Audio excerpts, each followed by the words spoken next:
Guys, inserting this at the beginning, this does very quickly turn into a hardcore midnight reality and Frank stuff. I just went over to CNN. I saw the Anderson Cooper monsters. His face popped up, and there's 2 minutes of nonsense looking at the headlines. It is not what the video is about. It gets very quickly into hardcore midnight reality, which is what we often do on Saturday. I'm still going to just keep the 2 minutes of nonsense in to start because I saw the Anderson Cooper monster and I had to comment. Hey guys, it's Matt. Starting off with this, I want to tell you this is not the video you think it's going to be. I have another one of Frank's packages that arrived. This is going to be hardcore midnight reality. We create everything. What happens once we leave the physical world and physical plane? Frank poses questions. I'll give you my thoughts on it. We're going to get into that, but this is just too funny. I always go out and check on Duluth and Dubuque. Now they're one like the twin cities of Minneapolis, St. Paul. But this is just, I mean, look at this creature right here. Anderson, I don't do shows. I don't have people on. This is one creature entity. If you, I'll find a way. I don't know what you are. There's no way this thing here is the same as us. There's no way this thing here is has the same sort of spiritual lineage that you do. I'm not just trying to be funny. This to me is the ultimate in, what Tony called the sequential or a different type of spiritual entity. This thing, to constantly, well, I guess in this case somebody really died, but usually with all the cake in a lake events, he's always, okay, I'm just fixated on what this thing may be. Okay, Pope reaches final resting place. Trump and Zelensky speak ahead of Pope's funeral. Just a minute, guys, another minute or two. We could get a few laughs out of this. Okay, just one more minute, I promise. It's too good. You could buy Mad Magazine, it wouldn't be as good. Pope Francis's old soccer club card has a mysterious symmetry to his death. Well, they always try to throw that in. In The Matrix, Neo's expiration on his passport was the exact day of the 7-Eleven job application. They keep doing this sort of thing. Well, aren't you going to look at it? No, I don't care what his old. That's what they do. That's what this reality does, as they all do. It's a joke. Stop it. Trump and Zelensky speak ahead of Pope's funeral as White House pushes for peace deal. Shouldn't Pope be capitalized? Is it just a general pope? There's one of many. There's popes scattered all throughout the old Eastern Europe and the Orthodox. Isn't it? It's the Pope, right? I would capitalize. Sorry. Why would they? Where are they speaking? Are they speaking at the Vatican? What are they doing? Talking about war at the Vatican. It's a place of peace. This is not a nonsense video. One more minute. Why Pope Francis isn't being buried at the Vatican? The world mourns Pope Francis. Hopefully, guys, this might be the end of it. After today, no more of this stuff. Live updates. Francis is the first pontiff to be buried outside the Vatican in over a century after his request for a simple tomb right next to Grant's, but just 10 feet smaller. Why no hymns at post? Okay, Matt, stop it. Okay, this wasn't quite as funny as I thought. I couldn't resist. Let's get into Frank's package in a hardcore midnight reality. Francis, goodbye, my friend. I was going to say we'll be seeing you, but I don't think we'll be going to the same place. I'm sorry, my friend. Okay, guys, another one of Frank's packages arrived, which means I'm a package behind. It wouldn't feel right if I wasn't always a package behind. Matt, who is this Frank? What credentials does he have? Well, rule of opposites. He has none, which means he's worth listening to just by itself, the rule of opposites. But typically people write emails to me, they send me things. I've been doing this for 15 years. I can kind of tell within maybe 10 seconds whether they have a unique insight or grasp as to how this reality works or may work. Frank has that. Frank, for many, many years, actually drove a limo, like a chauffeur for exclusive clients in a certain hotel. Not driving Miss Daisy, stop it. But he experienced a lot of things with a lot of different people. See, if Frank had credentials from MIT or a double doctorate from some university or something, it would be the rule of opposites. The package would come in, and then I would just throw it out. I wouldn't take any sort of advice on how reality works for 2 seconds from somebody that had degrees or something in it. Or of course not. That would be a waste of everybody's time. Okay, this page right here is without a doubt the best place to start. Matt, when I was driving, I regularly had a guest for 15 minutes or so, a ride to the airport, etc. Often for various different reasons, the ladies could be very upset. He was talking about ladies more than men were very upset for, weren't the men up? The men don't show it. I guess that's what Frank's saying. It could have been a death in the family, people leaving a child behind at college. He could tell immediately, of course, when somebody was getting into the limo very upset. If they wanted to engage in conversation, I would have them imagine their entire life's events being woven into a giant tapestry. I would then have them tell me about the fun moments or picture the fun moments that had been woven into their life tapestry. Picture all the great times. Then I made a bet with them. I bet that if I offered to pull out all the sad moments woven in that same tapestry, and they would lose that, it would be taken from them, lose those memories of all the bad times, all the sad times, I bet them that they would demand, no, don't remove that from my tapestry. And they all agreed. They want all of it. Leave all of it. It's my life. It makes an entire perfect picture. Okay, to the people here, I mean, we agree. And this isn't monumental. It's a great place to... No, I'm not going to give Frank a Pootie Tang award. Okay, generally, we agree. Meaning we realize that the bad here, and you're going to learn about loss, and that's that from Cape Fear. That's part of this experience. The low here, this is part of it. The people, the regular people riding with Frank need to be reminded this is part of life. Reminded that they themselves wouldn't get rid of it, even if they had the magical power to get rid of it. They wouldn't get rid of it. We generally realize that, but we need to be reminded of this from time to time. We would not get rid of our loss and all the pain we carry if we were able to. We wouldn't do it. Now, what does that tell you? There's not one person here listening to this that maybe we have different religious views, of course, and we would disagree in many things, but there's not one person listening to this that isn't almost 100% convinced that we move on after this life. There's almost no point in even talking about life after. It's such a given because how we got here is so ridiculously impossible from the scientific viewpoint. We don't even talk about it anymore. Well, what will happen at death? Because it's just a given that we will go on. So it's a good reminder for all of us that this is so difficult. This reality. Look, I come across, I'm so confident, I didn't tell jokes.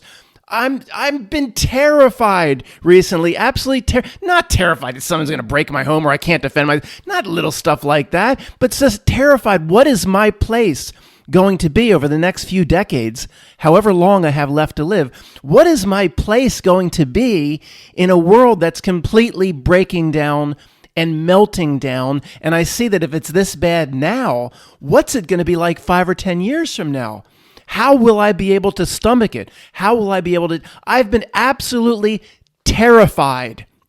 And I mean, Matt, you yourself say you have to get over the fear. Well, yeah, I'm working on it. Part 2 of the work doesn't just come like, that's it, part 2 is done, just snap my fingers. That's why it's called part 2, the ongoing work.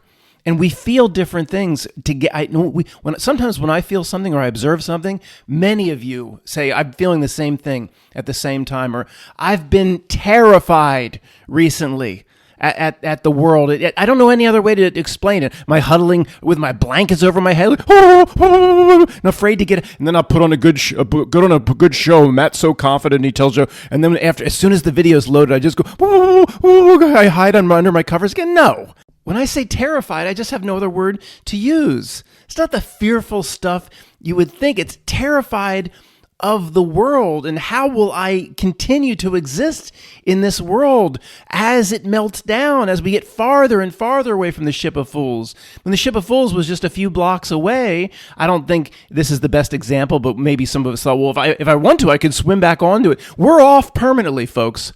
Frequency-wise, we are off.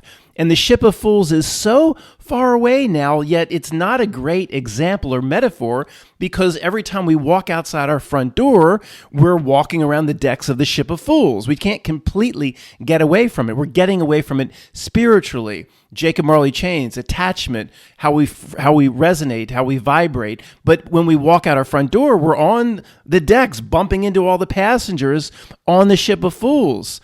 And the ship of fools is getting more insane by the week. So this is what scares the heck out of me. What will my place be, or how will I navigate? How will I even be able to stomach what's coming? All right, let's wrap up the first segment of Frank's letter. Always bring up the Star Trek movie, Star Trek V. I always want to say the undiscovered country, but it's the final frontier with Spock's half-brother Sybek gets a message from God. It's really an evil entity that's trying to draw the spaceship closer so the evil entity can escape its prison. It's like a knot milk metaphor. This evil entity, they travel to it. Sybok has taken over the ship, and it's calling to him. It needs the ship to come close so it can use the ship, some sort of technology, to escape this entity that is posing as God, but it is not, of course, the real God. There's a lot of knot milk parallels here, but the main point of what I wanted to talk about, I've mentioned many times, is Sybok gets the whole crew to go along. They become like mindless zombies, but they're themselves, but not really themselves. But they're happy to follow Sybok because he's taken away their pain. He's held their hand and share your most painful experiences with me. And somehow he pulls it out of them.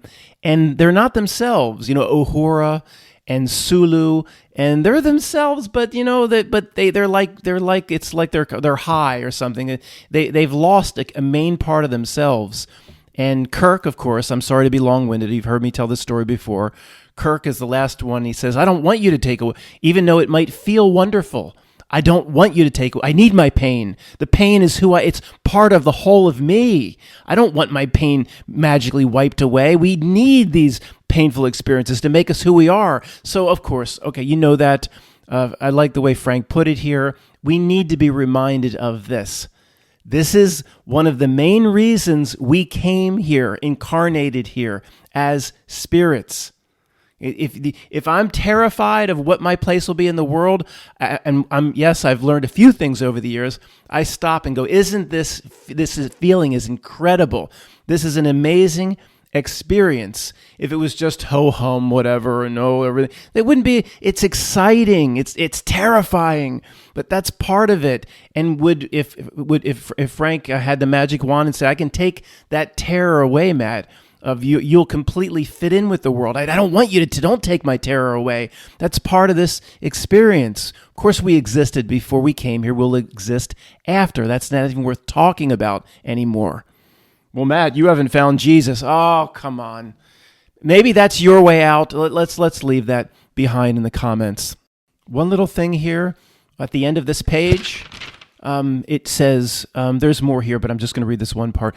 Winning once in a while, of course, helps. Winning once in a while helps. All that we're going through, all that we struggle with, who see the world the way we see it, because we see right through it. Frank just writing this little sentence. If we just got to win once in a while, wouldn't that be helpful? But no wins ever. The pendulum always, just drop a pendulum. It just keeps swinging off to say you're right, and it never swings back to the left, never getting a win from our perspective. Meaning your friend coming to you one time in our lives and saying, you know what? I'm starting to doubt anybody went anywhere in 1969 in the Apollo missions or anything. We never, regarding the ship of fools and the people around us, we never get a win.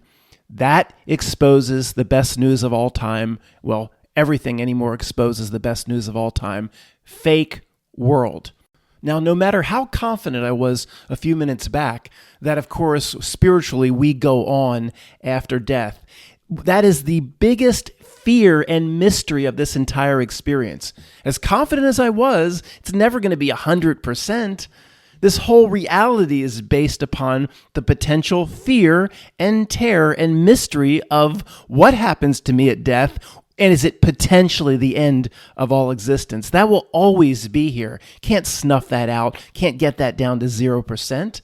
So the more fake world presents itself, the more evidence I collect up that this is completely some sort of bogus construct, then you've heard me put it this way, and it's not put perfectly, but it's a way of saying something, then that makes me more real, more confident that I will continue to exist. If I'm not going to ever get to 100%, so the more evidence I can collect up in that regard, the better I feel, of course. And for anybody new, they might say, well, how does evidence of a fake world, or Frank said we never get a win. If everything always moves in one direction, we never get a win back. Pendulum, pull it up to the left, just stops. It never goes off to the right. It's evidence of a fake world or a construct. How does that prove that we're timeless beings that are guaranteed to exist after death? This is a whole video in and of itself. You've heard me talk about it many times. But of course, it's the rule of opposites. Because a fake world and construct is the farthest thing away from the Big Bang, the scientific approach, Darwin, evolution, came from single-cell amoeba, whatever. The more evidence of this reality lines up with science and the Big Bang and space, and the more that argument becomes very solid and very real and very convincing, then that puts a gigantic question mark on our existence, what potentially happens after death. Well, if I came from a one-celled organism up through marmot, up through monkey man, well, why would I think I'm going to exist after death? That's why that part of the reality trick exists. So we have more question marks and more doubts that we will exist after death. The faker the world is, if we never get a win, that is horrible. It's hard to go through the next few decades. That's what I'm saying. It's terrifying to me to never get a win with our friends, family, what the government's doing. It's always moving in one direction. But my solace in all this is it's just more evidence of fake world. If this is a completely fake construct, we just came in here I didn't exist before birth. I'm not a real spirit. We came into a fake construct for what? And then I'm not going to exist after death. If it's a fake construct, then it's a guarantee, basically, that I existed before birth and I'll exist after death, and I'm here for the experience. Sure, there's a tiny little percentage, prison planet, we're trapped and tricked and all that. I don't think I'm going to get into that. I don't buy it. I don't think I'm going to get into that in this video. But if it's still relatively good news, it's better than coming from marmot. It's still, if we're trapped and tricked or whatever, timeless spirits. So we have a lot of, Andy Dufresne had a lot of time to break out of Shawshank. Now, I don't believe that. But it's still better than, if Darwin's right and Stephen Hawking, Matt, are you going to do the voice? No, I'm not going to do the voice. I'm going to save it for a special occasion. I'm going to save it for a special, that's still, that if we're even if we have to repeat the cycle, it's still better than coming from a one-celled organism and then at the end of existence. I'll take existence, but I don't believe that. I don't want to stray. Okay, I can't resist. So, Matt, you believe that the evidence of a fake world mean we already go on here will exist after death? Yes, Stephen. I believe that the more evidence that presents itself showing the world to be fake, the more it guarantees that we are timeless spirits that will exist after death. Okay, next page. There's a ton underlined here. Frank writes, my simple definition of spirit is an ability to create and also an ability to perceive what is created. Now, that second part is very unique to only a small group of people. So there's a lot of dummies around us, right, that are just like us and probably are real spirits. We need to understand and remind ourselves that most real spiritual beings that are the same as us, 99 or more percent, are fooled in this reality. Just because they're walking around the decks of the ship of Fool, that doesn't mean they're NPCs. Would you say most real people and real spirits are fooled? We're real spirits that are seeing through the trick. That is very rare. Never want to assume that only real spirits can see through the trick. At least it's my opinion. Absolutely not. So the ability to create all those real spirits on the ship of fools, they are creating. That's the first part of what Frank writes here. They're creating what the Not Milk wants. The Not Milk floats its blurry image. It can't do it itself. And real people bring it into existence. Real people are the water in the cement and lime and sand mixed to harden it up.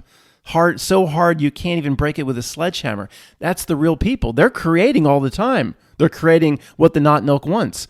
The second part an ability to perceive what is created. They're not perceiving in any way what they're creating. We struggle with that.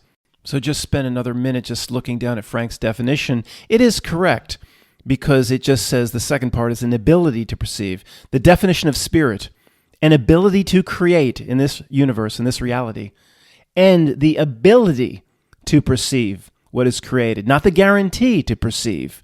The ability, the dummies around us on the decks of the ship of fools, if they're like us spiritually, they have the ability to see how they are falling into the hands and the arms of the trick and doing everything that the trick and the knot and elk wants. They have the ability to see what they're doing, the ability to wake up to the way the world is as we have or are doing, but they don't. Okay, that is the NPC. Has the word ability is what's key here. It doesn't have the ability to wake up to anything. Okay, what I'm going to read you the second part of this page. Frank, in several segments of the packets he sent me, have talked about what he believes we were before incarnating into the physical. The initial state, or the state of our spiritual self or higher self, or etc. And this is where many of us will take exception with what Frank is presenting.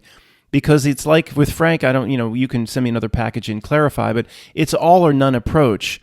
It's not a great experience, Frank's saying. That's why we chose to create this game of the physical. But Frank, couldn't there be hundreds of steps along the way between the physical and the pure spiritual essence of being? Frank even calls it the abyss. That's not a very pleasant moniker or tag to put on it, Frank. But anyway, let's just, let me just read it here. That's a little bit of a lead in. Frank writes, back to describing a spiritual native state, or the spiritual initial state where we came from. No space, no matter, no mass, likely. Just aware of being aware. Without mass, just aware of being aware. Without mass, there can be no time, no apparent time. You could always just state or think that time had passed, but there'd be no evidence that time had passed. No evidence could exist that any time had passed in the pure spiritual state. It takes a particle to move in a defined space to have time. Frank, Pootie Tang Award. But Frank understands there's spitballers here, and it's no truth or left behind. Come on now. The native state of spirit is the abyss. The abyss! That's not very pleasant, Frank. The nothing or no thing. Is that the nothing from the never-ending story? It's a dreadful concept to consider after being in a physical universe.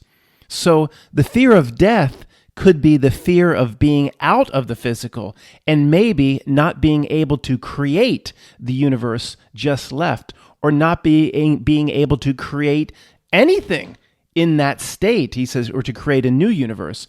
It leaves you with no game, no playing field, no opponents. I've got to return to one part of this before I give you my opinion on the whole of what Frank just presented here. Because remember I said I was terrified 10 minutes back? And this is part of it. I didn't want to get into it here. I was going to do a whole video on it, and I still will. But so the fear of death could be the fear of being out of the physical. When I said I'm terrified, a big part of it, which I didn't even mention yet, is I believe this is my last time, my last go-around. I'm always surprised how many older people are around. They don't seem to have any fear of death at all, because instinctively, in my opinion, they know they have another 10,000 goes at it or something like that. The one and done in this is ridiculous to me here. For some reason, the notion of reincarnation has always been poo-pooed in the truth community. Always, it has a negative a stigma. It always has for some reason. Oh, if you mentioned reincarnation in the truth circles, like we're all where we came from. Oh, that's not right. Oh, they just people get their backs up. Why?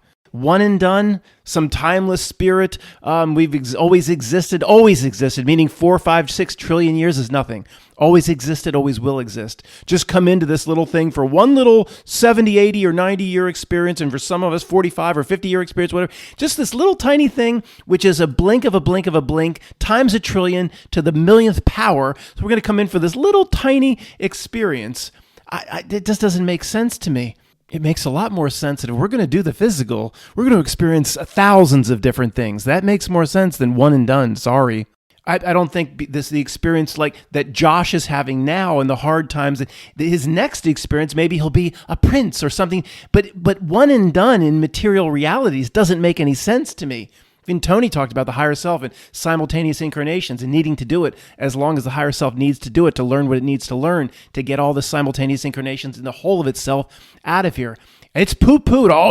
Oh my God, Matt said reincarnation. Oh no. Sorry, one and done doesn't make any sense to me. You've existed for 40 trillion years, and you come in and do just 72 years here, and then that's it. That doesn't make any sense. One and done. So the point is, I am terrified. One of the main reasons I believe I am just absolutely terrified. It's not just my place in the world. That's part of it, but I wasn't going to get into this. But think I'm finished. It's like I get attached to things. It's like I told you, I think Belle threw up on this piece of cardboard and I want to keep this cardboard forever.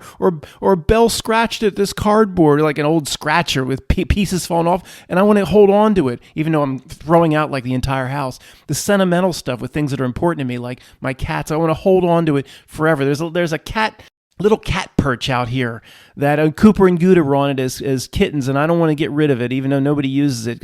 And it's got this disgusting carpet that they threw up in many times, and so I should get rid of it. But I want to hold on, and that's one of the reasons I'm terrified. In my opinion, is this is it for me. Who knows how many hundreds of times the physical has been done by me or the whole of me or the spirit of me?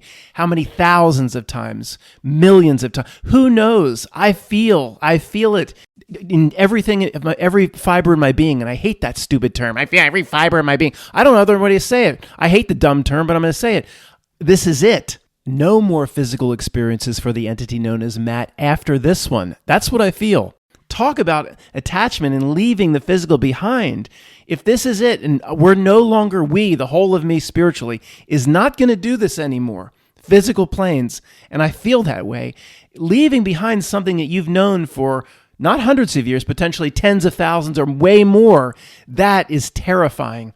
And Frank does kind of state that. So the fear of death could be the fear of being out of the physical. From my perspective, yes. I believe that is very accurate. Well, Matt, I just thought 20 minutes ago you said you weren't afraid of death. In terms of the end of existence, that aspect, that is the most fearful aspect of death for most people, the potential end of existence, not knowing if you will go on. Okay, I know it's not going to be the end of existence, but the fear of death as it's hitting me and me saying I'm terrified recently is the fear that all that I've been attached to and associated with, the physical experiences, I am ready or able to leave this all behind. That is terrifying, but in a good way. Would you, if Frank could weave that out of my tapestry, would I give it away? No, I wouldn't. Going back to what Frank wrote, the spiritual native state or initial state leaves you with no game, no playing field, no opponents. It's not a pleasant consideration. Again, Frank says the spiritual native state is something that is aware of being aware and not much more. Okay, Frank, let me take a podium here against you on behalf of the people that are listening that would want to poke a few holes in what you've written here or would want to, let's just say, debate you a bit. I'm taking a podium on behalf of the people crying out in the night, and I can hear you, what you would want to say back to Frank. So this I agree with, and we can meet in the middle here with Frank on this. It leaves you, if you leave the physical completely behind, it leaves you with no game, no playing field, no opponents, none of this, everything we've got to be addicted to or know and love, whatever. Even many of us are addicted to certain parts of the pain as well as the pleasure. Overall, the consideration of leaving behind the physical from a spirit and that's its native state, no space, no matter, no mass, just aware of being aware. He's saying it's not a pleasant consideration. That is true. Okay, that is true. It's right now where I say I'm terrified. That is not a pleasant consideration. The notion that all I've become used to, all I've become addicted to, all my Linus blanket, leaving it all behind. This is Matt's last go-around in the physical. Frank writes, it's not a pleasant consideration. This is where we all agree. But if we were taking a podium and we want to ask Frank questions, Frank has, it seems like way he writes it here, it's a pretty negative painting of a picture of the spiritual original or native state, especially, Frank, when you call it the abyss. So he doesn't say in anything written here that when we're in the spiritual native state, just aware of being aware, that we feel terrible. It's a terrible feeling. It's not pleasant. We don't, I mean, it's assumed it's not the greatest thing because Frank calls it the abyss. That's not a very pleasant descriptor. And if it's so great, the spiritual native state, well, why do we create these games? Why do we create for ourselves this physical experience? But there is no, taking the other side of the podium, Frank, we don't know what we feel, of course, in the spiritual native state. We don't even know how we feel here day to day. We're confused even in our own bodies. We have no idea what the original spiritual native state, or some people would say higher self, we have no idea what that's like. One cannot assume it's a negative. I mean, we just can't go there. We don't know. It could be boring. It could be like that scene in Star Trek Voyager where the Q entities can just do anything. They can snap their fingers and make planets appear and disappear and beam themselves all over the universe, and they get bored. They get jaded. They've done everything. They've experienced everything. And the one Q in the episode of Star Trek wants to die. They don't die either. They just stay around forever, all powerful. The one Q wants to die. And, that those that have a limited mortality, Janeway and the crew, Star Trek Voyager, they can't understand. So he says, I know you can't understand because you only lived like 80 some years or whatever. Let me show you. And he snaps his finger in there. He says, they're in the, I've told you this before, but it relates to what we're talking about here. They're in the middle of, the scene is like the middle of Nevada. There's no town. There's all just tumbleweed, just desert. Winds, there's nothing around. There's just one little gas station with an attendant just rocking back and forth for millions of years reading the same magazine over and over. And the Q says, this is not what we experience, but this is the best way for me to show you what we experience. And what you consider so exciting, we've done for millions or tens of millions or tens of billions of years or whatever. And this is our life. I want to end it. I just want it all to end.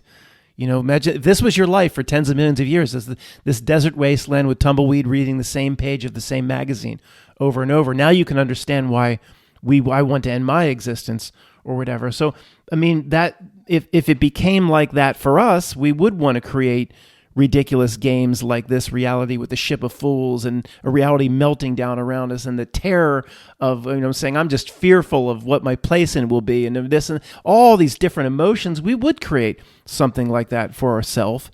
But Frank paints the picture that the original spiritual native state is more like that scene in Star Trek Voyager. We don't know that. Of course, we can never know that. And the other thing is the way Frank writes this, Frank, and you can clarify this, of course, but you have more of an all or none approach. There's the spiritual native state, and then there's putting ourselves in the physical game with a reality melting down, frustrations with our family and friends, physical ailments, and what about the potential 1,000 steps in between? I mean, Tony always talked about that there's, the people have gone into the astral, Joe in Mexico, and that's a step that's very close to this reality. It's not, you go escape to the astral, you really haven't, people would say that are in the know, you haven't escaped anything.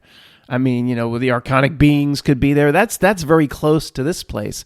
It's like a broom closet off to the side. That's not escaping. That's not the afterlife or anything like that. All these talk about NDEs and ADs. Maybe they do go off into some place, some little tiny place. If you back up far enough as a spiritual entity, wherever the AD or the after-death experience or the NDE takes you, if you from the native spiritual state, the person's like 1 millimeter away from the physical reality. They haven't gone into any afterlife. They haven't escaped to anything. That's why to put so much stock into the NDE and the AD doesn't make any sense. But what about, again, Tony alluded to, there are many, many steps along the way. You get what you expect to get at death.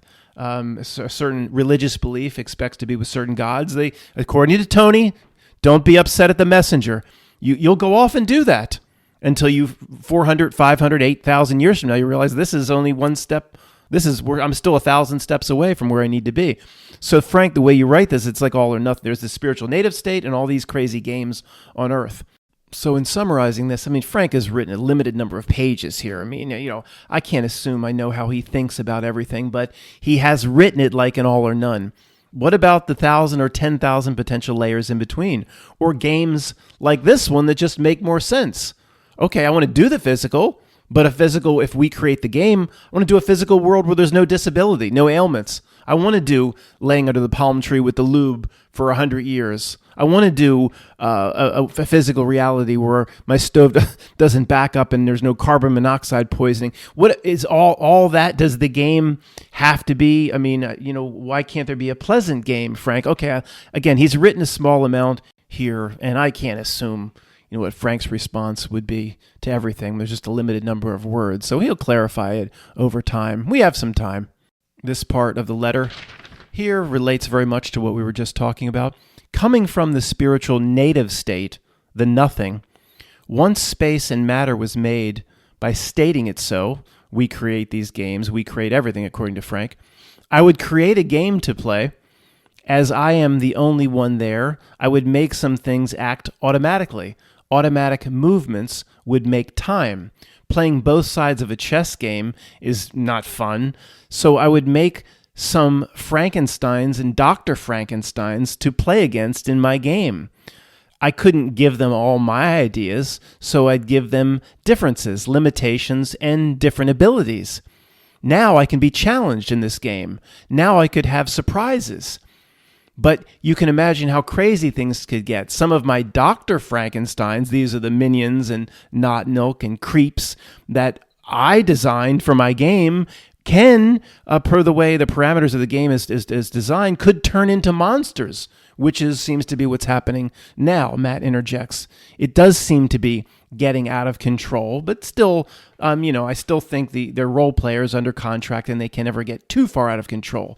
But maybe these monsters that we potentially create ourselves, the Not Milk as a role player, has gotten way outside the bounds of what we ever expected when, as Frank would say, when we designed these games. So if it gets out of control, Frank says, well, good. Let the games begin. If it gets completely out of control, who cares? I can't be hurt.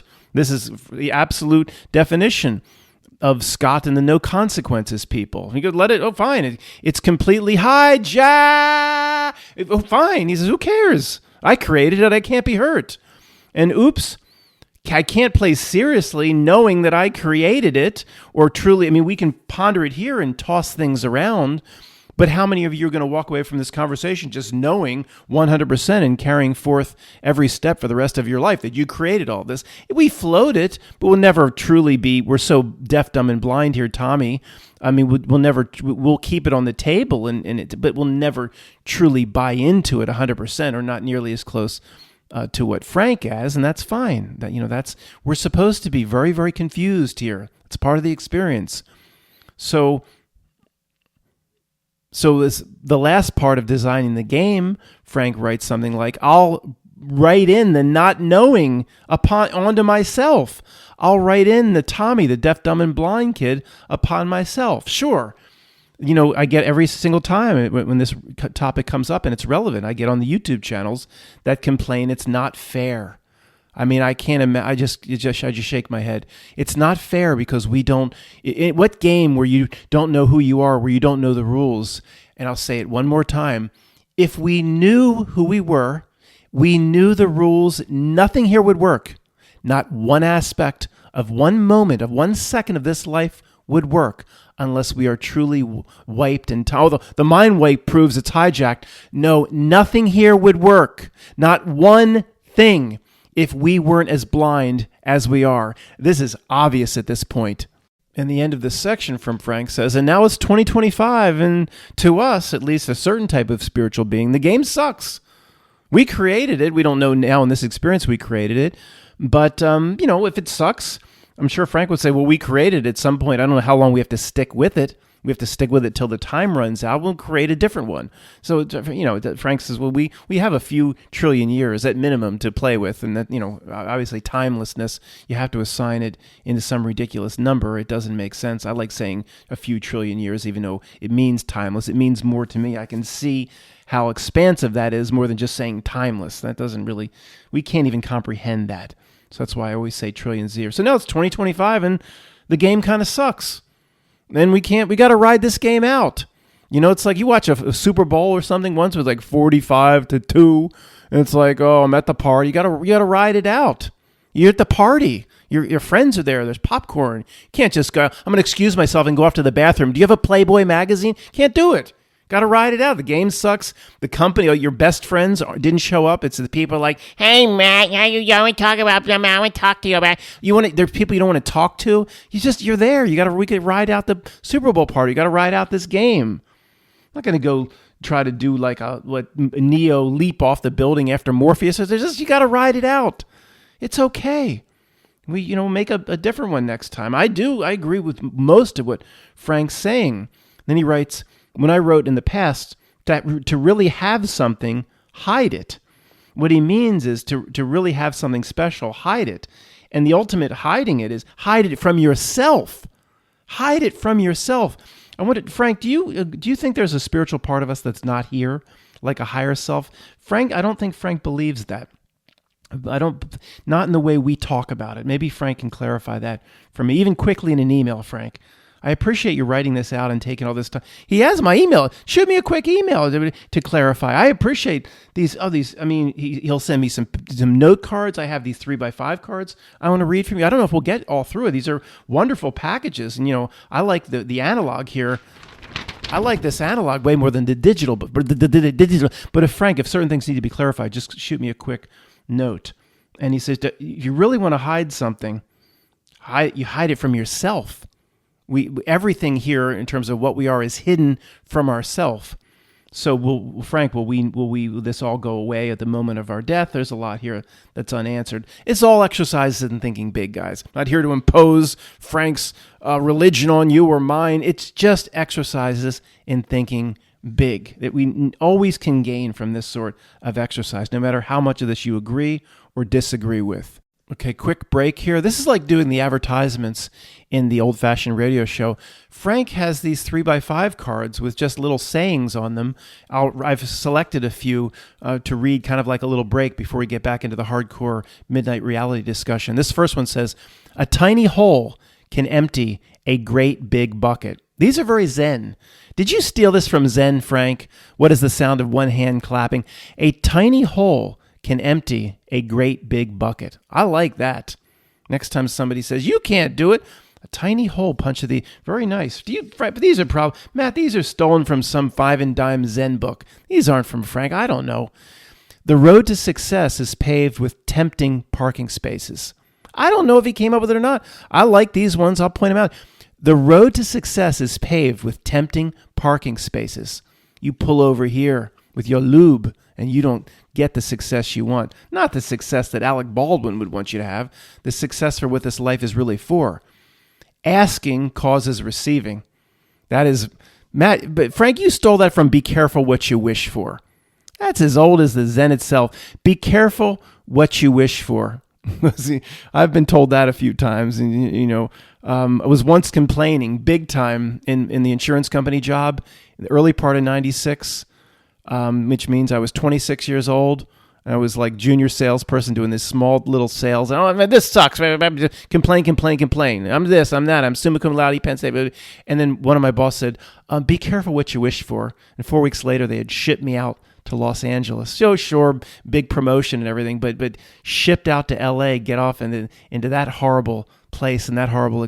I mean, I spent 6 years in California, and be careful what you wish for. Yeah, asking causes receiving. Frank writes, especially for real creator beings. Next card here.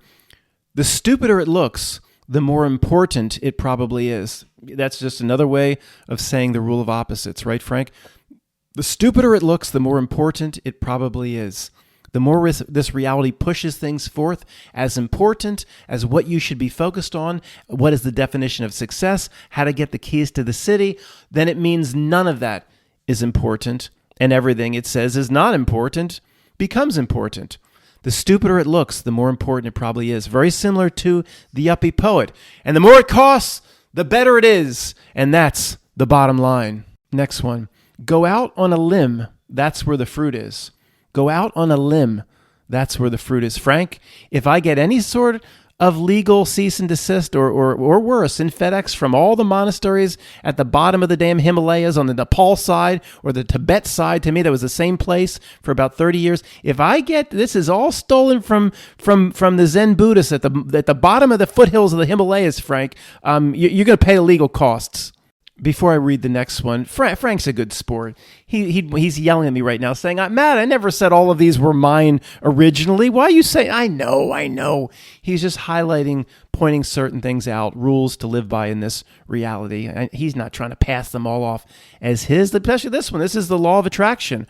But it's good to remember this. The basics of how this reality works, we can't go over enough. You will go exactly where your thoughts take you. You will go exactly to where your thoughts take you.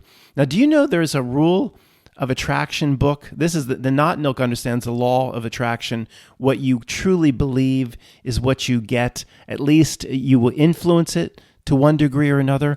The Not Nook knows this rule is so important in this reality.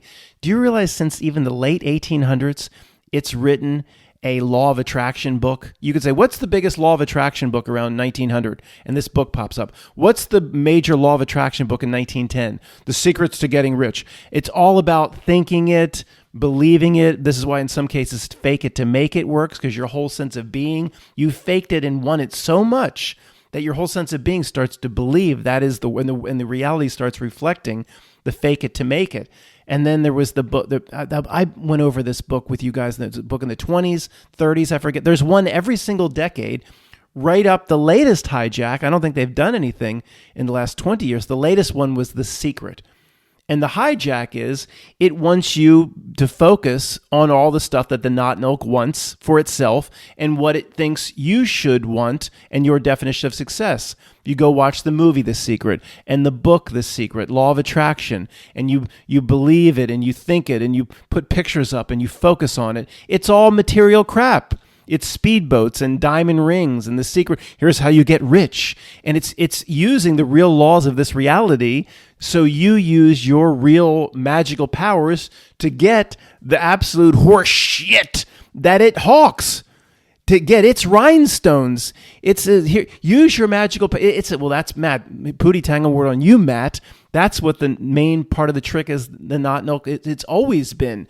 So you use your powers to create the reality and the sick world that it wants because it can't do it itself. True. The last one was The Secret. All about riches and fame, and you can be a successful stockbroker and all this stuff.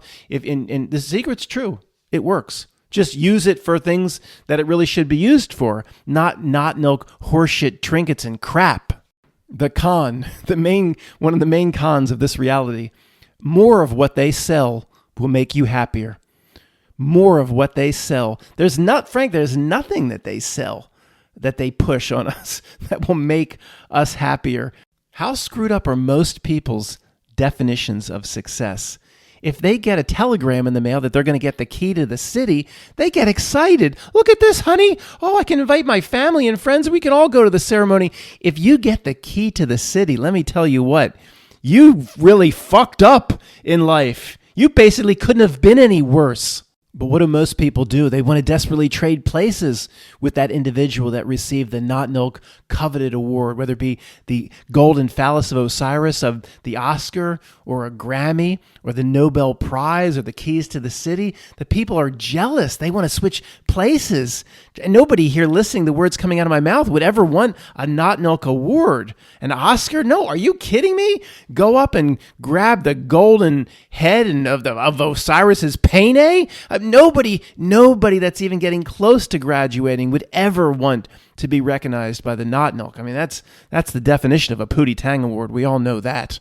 99.99999% of people that have ever existed will work harder on their job and succeeding in their job than they will do on themselves. And it's not even close. Think about that.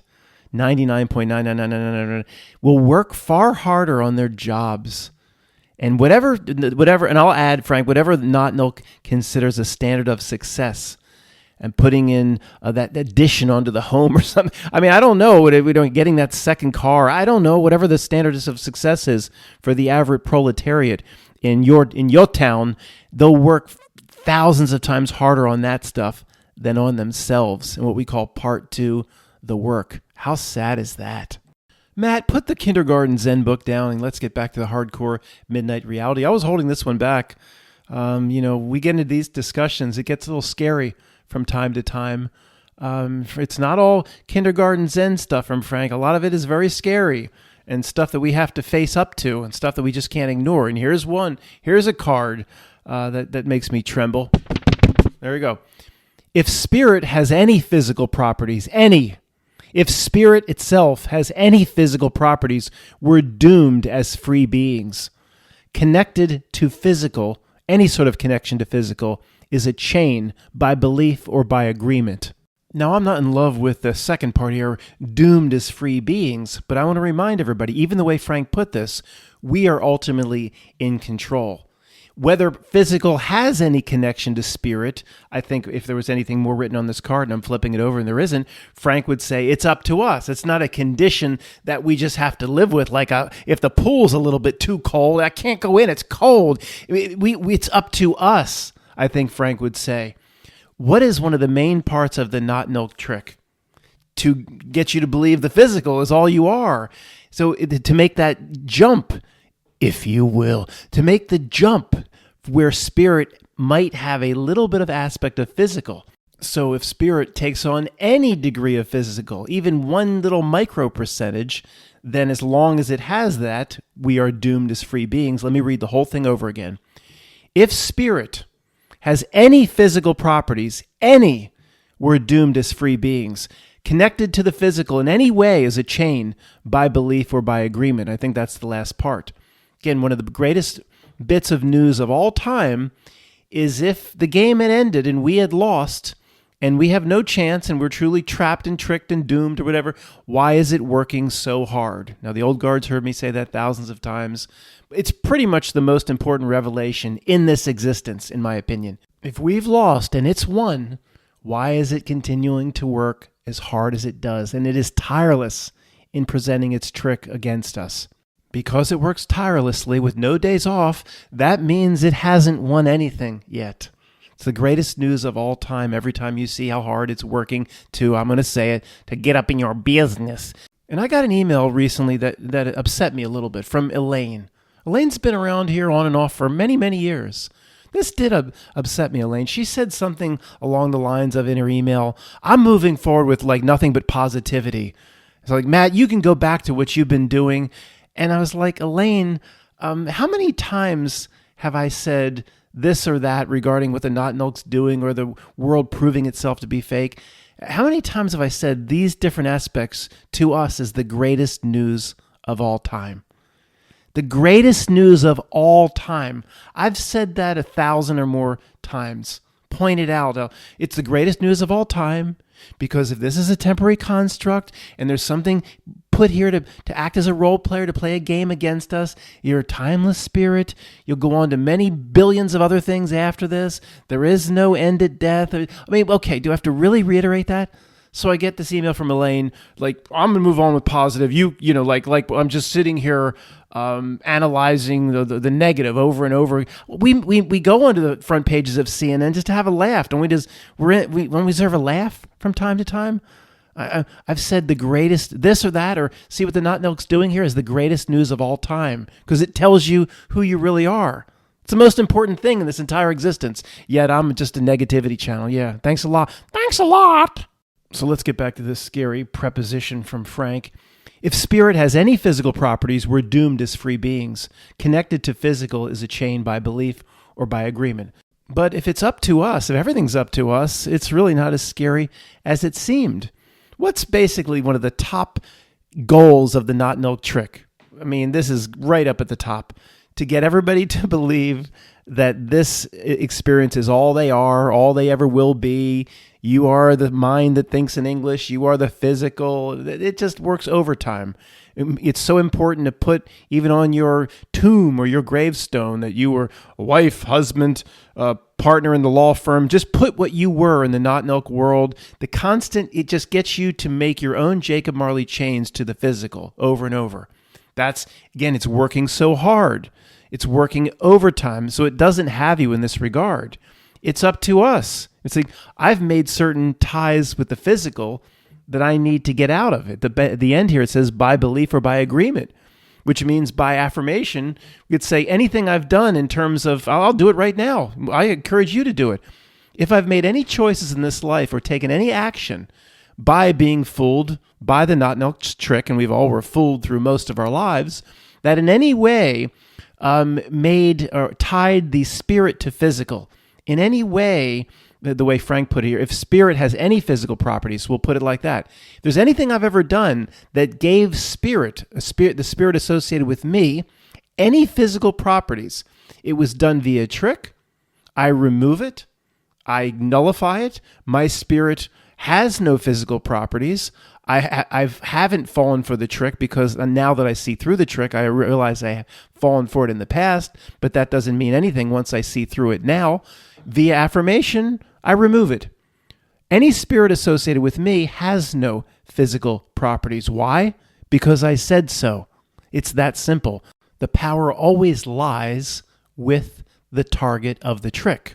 So for minutes, I'm staring down at this card and I'm thinking, what are all the ways that the Not in Elk gets us to assign physical properties to the spirit? I think we probably do an entire YouTube channel for the next 10 years as to all the ways Not in Elk, I was going to say, assigns physical properties to spirit, but it can't do it on its own. The Not in Elk can't step forth and say, I assign physical properties to spirit, to Matt's spirit. It can't do that. It has no power in that regard.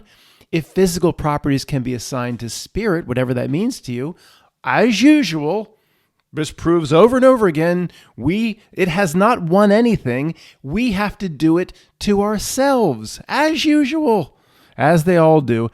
How have we assigned physical properties to spirit? Well, getting back to that tombstone or that tomb or gravestone, to me, that is absolutely a conscious decision to assign physical properties to spirit. It's reaching out and here lies what you were in life. And it tries to talk about a chain that says, Matt, are you saying that the tombstone, what's written on his tombstone, can actually act as a giant metaphysical chain? So I can't fly above the astral. This sucks. I can't get out of I can only go as far as the AD and the NDs. There's a giant chain around me, like that scene in Jacob Marley, scene in Scrooge. Do you believe in me, Scrooge? I do, I must. You're no longer a bad bit of beef or a blot of mustard. I must believe. We do it to ourselves. That's why it can never truly win. We have to do it to ourselves. So action, though, dictates. We can't just say, well, by affirmation, Matt said it, then I said it. By affirmation, whatever physical has ever been assigned to spirit, I remove. And then you're going to all day act as if physical and spirit are one, just through actions.